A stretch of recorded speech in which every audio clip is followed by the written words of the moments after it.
rupee has crossed 83 rupees to the dollar for the first time. It's at a record low. This is the dollar is at the highest level since 2000. Now, Priyanshi, of course, when Finance Minister Nirmala Sitharaman made this point, the opposition attacked her for this.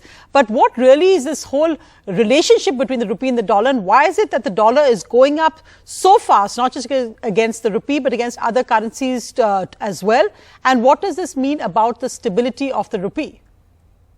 Right, Sonia, let's decode all of those points one by one. When the Finance Minister Nirmala Sitharaman said that the rupee is not falling, instead the dollar is rising. So the rupee is only weakening in comparison. So there was a lot of criticism to that statement. But technically, it's not incorrect to say that, and we have facts to show that. The rupee has crossed the 83 to the dollar mark for the first time today. It's closed at 83.02 to the dollar, which means that our currency lost close to 66 paise of its value just in today's trading session.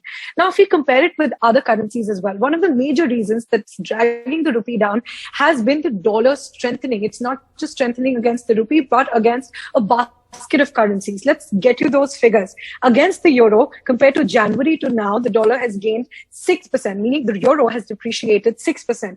The rupee has depreciated 14% against the dollar, and dollar has appreciated 22% against the yen. It has appreciated 20% against the pound, appreciated 14% against the yuan, and it is it's not just appreciating against all currencies, but it's also depreciating against some. So against the Brazilian real, the dollar is actually depreciated by 5%. So as you can see, that even developing and developed countries' currencies are also falling against the dollar, and it's not just the rupee. So it is a valid argument to say that rupee is weakening because dollar's value in comparison is rising. Dollar is at a 2-decade high. Now, why is this happening? When there are fears of a global recession and when there are interest rate hikes across countries, investors want to keep their money naturally to a safe currency, and that is what we call the greenback, the dollar. So they take their money from emerging markets and keep it in safe dollar-backed investments, dollar-backed bonds and dollar as a currency. So that is why the demand for the rupee and other emerging markets currencies falls, and that's why,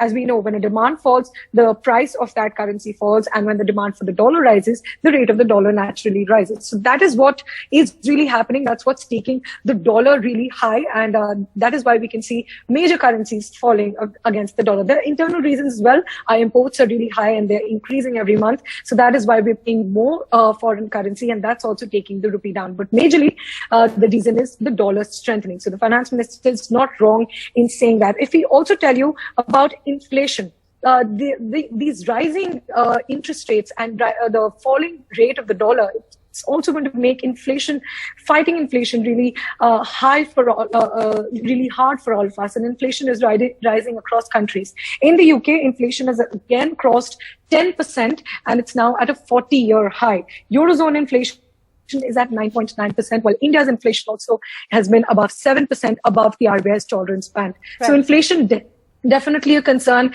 and rupee reaching 83 is definitely a pain point. The Congress as well tweeted a cartoon sort of meme to hit out at the government, the 83 movie that came out featuring, and that meme featured the Prime Minister. So the opposition is really hitting out, even at the Finance Minister's statement. It is definitely a point of concern, but the dollar rising is one of the major reasons.